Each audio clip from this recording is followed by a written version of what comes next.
Voilà tout le monde, l'automne est encore présent, mais l'hiver commence à se faire sentir, hein. Le matin il fait bien froid et le Cold Winter Challenge 2021 est sorti hier, l'Enluminé a posté sa vidéo, donc c'est dans cette ambiance entre deux que je viens vous présenter ma pile à lire pour le challenge. Le challenge, si vous ne le connaissez pas, c'est super simple, il y a des menus, des sous-catégories, des mots-clés pour aller dans chaque sous-catégorie, et puis après c'est à nous de choisir les livres qui nous font envie pour les faire rentrer à chaque endroit et pour se composer une petite pile à lire hyper sympa.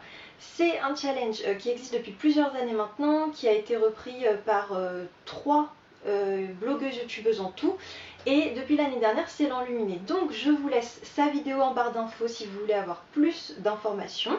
Et puis même moi je vais commencer tout de suite parce que j'ai 20 livres à vous présenter. Je m'étais dit que je ferais une pile à lire pas trop grosse, mais en fait il y en a quand même beaucoup, hein, parce que finalement je vais faire 4 menus sur 5. Oui, c'est ça, 4 menus sur 5. Et vu qu'il y a 3 ou 4 catégories à chaque fois, et ça va vite. Donc je démarre tout de suite. Et ce que je vais faire, c'est que je vais vous dire que le mot-clé que moi j'ai choisi, parce que sinon ça va être trop long et on va pas s'en sortir. C'est parti. On démarre avec le premier menu, et là ça va devenir un petit peu plus clair pour ceux qui étaient perdus, qui s'appelle Magie de Noël. Et la première catégorie c'est All I Want for Christmas. Évidemment j'ai choisi les romances de Noël, et là je vais faire d'une pierre deux coups, puisque je participe également au challenge Romances de Noël organisé par Aurélie Delivre depuis l'année dernière. Et donc en fait si vous voulez, c'est super sympa, c'est sur Instagram, on est plusieurs à participer, donc si ça vous intéresse n'hésitez pas à nous rejoindre, je vous mettrai le lien de son compte pareil en barre d'infos. Et en fait elle a mis, je crois qu'il y a 4 catégories, on choisit des romances qui rentrent dedans, on a une lecture commune et voilà, on lit tous ces ingrédients de bonheur, de mièvrerie, de Noël super sympa, tous ensemble. La première catégorie, c'est lire un livre de couleur rouge, et j'ai donc choisi La romance presque parfaite d'une accro à Noël de Laura S. Wilde. Où là en fait c'est une fille qui adore Noël, qui a monté son entreprise en lien avec ça et qui va être suivie par un journaliste qui doit faire un article sur elle, mais qui lui est pas du tout Noël, et qu'on a forcé en fait à faire ça. Donc vous vous doutez bien de comment ça va finir, mais ça a l'air super sympa quand même. Ensuite, deuxième catégorie de mon challenge romance de Noël, Noël a sonné, lire un livre dont le titre comporte le mot Noël. Bon là j'avoue j'ai un petit peu triché parce que c'est Père Noël, mais c'est Fuck Eve, mon Père Noël s'appelle Adam de Caro M. Lynn. Et en fait c'est la suite, où est-ce qu'il est? Ah, faut que je baisse ma petite carte. C'est la suite de Je te ferai aimer Noël. On va retrouver les mêmes personnages, si ce n'est que là, apparemment, le binôme principal devient secondaire.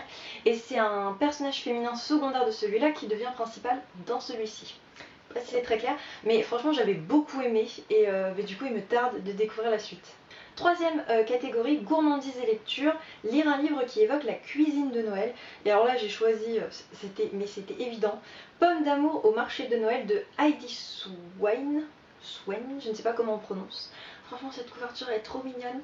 Et voilà, en fait ça va se passer dans un marché de Noël. C'est une jeune fille qui a pour projet de partir en voyage, je ne sais plus où, et qui va, contre l'avis de son père, faire un stand au marché de Noël pour essayer de gagner le plus d'argent possible. Et donc pour ça elle va mettre le paquet sur la magie de Noël, et elle va recroiser son ex-copain, tout ça. Bref, scénario idéal pour une romance de Noël. Et enfin, la dernière catégorie, c'est Noël sous la neige, lire un livre où il neige. Et donc ça va être la lecture commune proposée par Aurélie Delivre, qui est Mariage sous les flocons de Sarah Morgan. Et donc ça allait parfaitement pour la catégorie, donc j'ai décidé de le prendre parce que déjà 4 romances de Noël à lire sur le mois de décembre. Bon, je vais commencer à la mi-novembre, mais j'ai d'autres livres aussi en rapport avec Noël. Je me suis dit, commence pas à choisir 15 romances de Noël, tu ne les liras pas. Voilà, donc je me suis restreinte à 4. On revient au Cold Winter Challenge, et la deuxième sous-catégorie c'est Lettres au Père Noël, et là j'ai choisi jeunesse et enfance avec 3 romans. Donc le premier c'est pas vraiment ça, mais vous allez comprendre, c'est Vie aventure de Santa Claus de L. Frank Baum. Et en fait c'est une biographie fictive sur le Père Noël, donc du coup je l'ai mis dans cette catégorie parce que bon, c'est pour les adultes, donc c'est pas vraiment le côté enfant, mais c'est surtout le côté lettre au Père Noël, hein, forcément. Par contre, les deux suivants, j'étais obligée, je ne sais pas si vous avez vu que J.K. Rowling a sorti une nouvelle histoire, elle est en rapport avec Noël, c'est Jack et la grande aventure du cochon de Noël.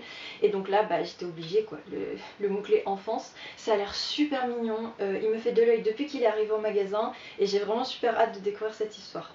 Ensuite, je vais me lire Anne de Green Gables de Lucy Maud Montgomery dans la magnifique édition de Monsieur Toussaint Louverture.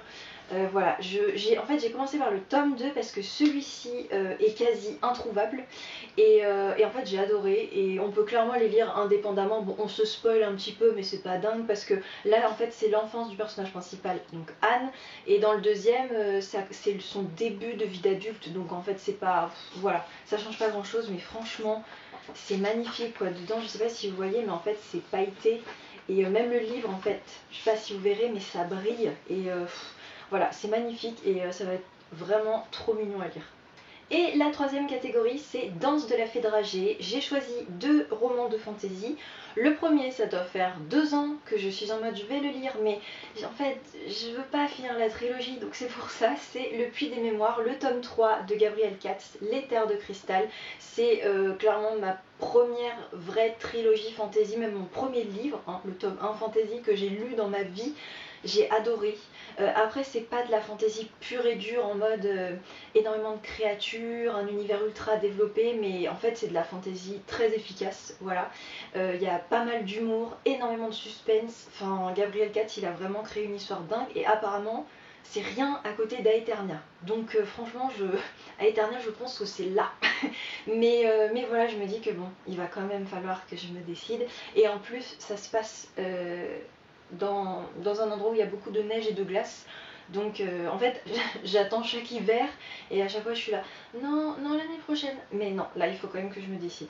Et pareil, il faut que je continue une autre saga, c'est le tome 2 de La Passe Miroir de Christelle Dabos, donc Les Disparus du Clair de Lune. J'ai lu le tome 1 il y a 2 ans. Et l'année dernière, je sais pas, j'étais pas dans le mood pour le lire, le tome 2, et en fait c'est dommage parce que j'ai tellement aimé, je me dis allez, mais c'est vrai qu'ils sont gros, vous connaissez mon côté pavé, même si je me sens mieux avec les pavés, j'ai encore un côté... Et donc bon, voilà, je me dis cette année quand même il faut que je me lance, surtout que tout le monde m'a dit que le tome 1 était assez lent à démarrer et que alors à partir du tome 2 ça devenait explosif et moi j'ai déjà adoré le tome 1, donc voilà, il faut que je me lance cette année. On passe au deuxième menu, cocooning hivernal, et la première catégorie, marron glacé. J'ai décidé de choisir 2 livres feel good qui auraient pu rentrer dans d'autres catégories, mais bon voilà, j'ai décidé de les mettre dans celle-ci. Le premier, c'est Le Petit Jardin du Bonheur de Felicity Eyes McCoy. Un livre qui m'a été offert dans l'année, c'était à mon anniversaire il me semble, et qui en fait va se passer au moment des fêtes de fin d'année, donc Noël, Nouvel An de ce que je comprends. C'est une jeune femme qui va retourner dans le village de ses grands-parents pour les fêtes et qui va, en plus de l'ambiance un petit peu voilà, fin d'année, magie de Noël, en apprendre plus sur sa famille, il va y avoir des secrets, ce genre de choses de ce que je comprends. Donc j'aurais pu le mettre dans les romances de Noël, mais c'est vrai que je trouve que la couverture et même le résumé fait quand même plus hiver que vraiment Noël. D'où le fait que j'ai décidé que ce serait du feel good pour cette catégorie. Et ensuite, deuxième livre, en espagnol cette fois, Finales que merecen una historia d'Albert Espinosa. Édition illustrée, en plus j'ai même pas fait attention que j'avais pris l'illustré. Donc là je passe rapidement parce que je me doute que vous n'êtes pas hyper nombreux à pouvoir être intéressés par ce livre. Ça fait partie de ma commande de début d'année où j'étais hyper motivée à lire de la VO. Et voilà, et je n'ai pas lu.